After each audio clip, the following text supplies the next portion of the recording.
Oke, karya itu tentang sekitaran mengenai putusan salah ya Kak. Kira-kira tahap selanjutnya dalam penyelesaian perkara litigasi di persidangan apa saja nih Kak?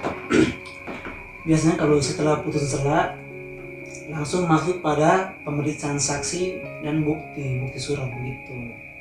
Nah, pemeriksaan saksi ini kan orang yang melihat langsung atau mendengar atau mengetahui suatu perbuatan atau suatu peristiwa pidana toh. Nah, ini kita omong saksi kan berkaitan dengan persidangan. Iya. Nah, saksi ini sudah diatur dalam ini pasal 1 angka 26 Kitab Undang-Undang Hukum Acara Pidana. Nah, di situ ada penjelasan mengenai saksi itu. Nah, saksi ini ada beberapa macam. Ada saksi acars, itu saksi yang memberatkan terdakwa. Nah, itu saksi acars itu biasa yang mengajukan itu dari penuntut umum atau jaksa. Oke. Nah, yang berikut saksi adecars. Nah, saksi adecars ini saksi yang meringankan terdakwa, meringankan posisi terdakwa. Nah, saksi yang ini biasa yang mengajukan itu dari pengacara atau penasihat hukum. Dari pihak terdakwa sendiri. Iya, untuk membela kepentingan hukum atau membela kepentingan dari terdakwa. Oke, karya berarti pada intinya saksi adecars itu merupakan saksi yang meringankan terdakwa, sedangkan saksi acars itu merupakan saksi yang memberatkan terdakwa. Itu yang mengajukan itu dari pihak penuntut umum kalau acars. Oke.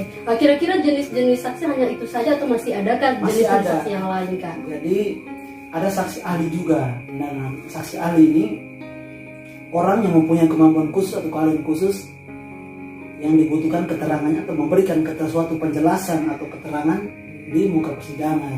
Oke, karya berarti jika dihubungkan dengan kasus yang sedang membuming saat ini, jika dikaitkan dengan kasus kejadian Baradae ini, posisinya Baradae ini sebagai saksi apa Kak? Oh, kalau Baradae ini dia sebagai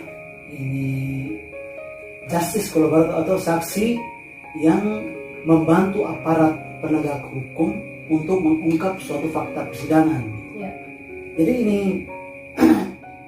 justice collaborator ini dia merupakan tersangka atau terdakwa yang membantu aparat penegak hukum untuk mengungkap fakta persidangan.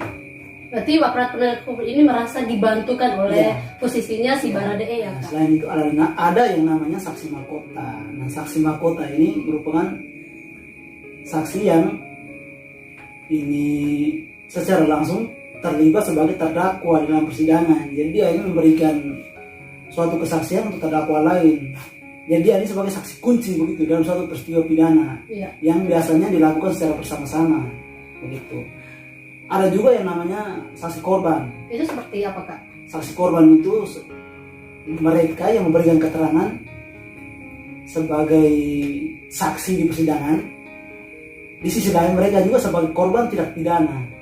Berarti bisa jadi mereka memberikan kesaksian itu untuk dirinya sendiri. Oke, karya berarti kurang lebih pada umumnya jenis-jenis saksi ini ada 5 ya Kak. Ada saksi adecars, saksi acars, saksi ahli, mahkota, dan saksi korban. Nah, tahapan selanjutnya apa nih Kak dalam penyelesaian perkara litigasi di persidangan?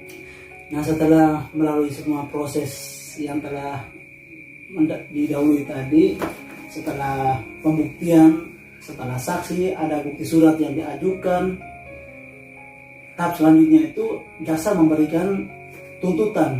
Nah, tuntutan ini dalam bentuk surat tuntutan jaksa. Yang tertulis ya Kak? Ya, yang tertulis. Itu tuntutan jaksa itu dia berisi kesimpulan, uraian fakta-fakta persidangan yang terjadi di persidangan dan juga memuat permohonan dari jaksa penuntut umum kepada majelis hakim untuk memutuskan suatu perkara tersebut. Kira-kira isi permohonan dari tuntutan itu apa saja, mungkin bisa dijelaskan kepada sobat-sobat hukum Kak?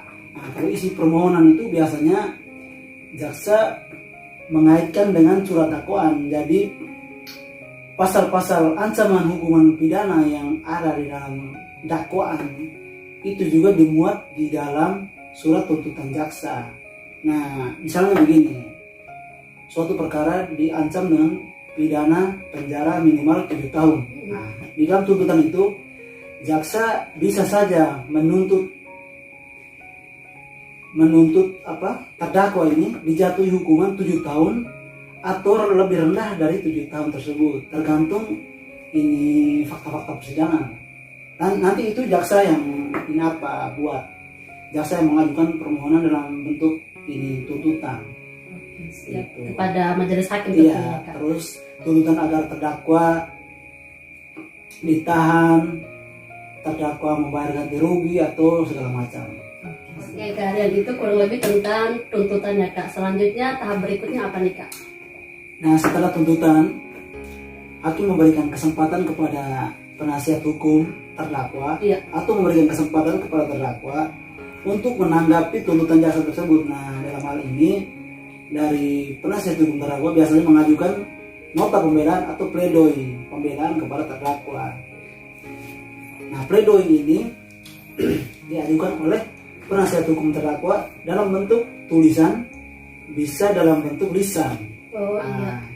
Jadi kalau dalam bentuk lisan, omong secara langsung, itu biasanya langsung ditanggapi pada saat persidangan berlangsung setelah ini jaksa membacakan surat tuntutan kepada si terdakwa. Ya, jadi pada saat itu pledoi lisan bisa langsung diajukan kalau hakim berkenan memberikan kesempatan. Terus kalau pledoi tulisan biasanya ini penasihat hukum terdakwa meminta kepada majelis hakim mohon waktu untuk menyusun nota pembelaan atau pledoi tersebut. Nah, nota pembelaan ini berisi hal-hal yang meringankan terdakwa. Biasanya berisi hal-hal yang meringankan terdakwa, berisi fakta-fakta persidangan. Pada intinya nota pledoi ini dia membela hak-hak atau kepentingan terdakwa agar terdakwa ini bisa mendapatkan suatu keringanan, keringanan hukuman, keringanan sanksi. Namun apabila dalam fakta persidangan terdakwa tidak terbukti bersalah, penasihat hukum terdakwa ini bisa mengajukan pledoi memohon agar terdakwa ini dibebaskan dari segala tuntutan kalau fakta persidangannya dia tidak bersalah gitu. Jadi tergantung, kalau dia terbukti bersalah biasanya pledoi ini diajukan hal-hal yang termuat di dalam itu meminta keringanan. Sedangkan kalau dia tidak terbukti bersalah, biasanya yang dimohonkan di dalam pledoi itu minta agar terdakwa ini dibebaskan dari segala tuntutan.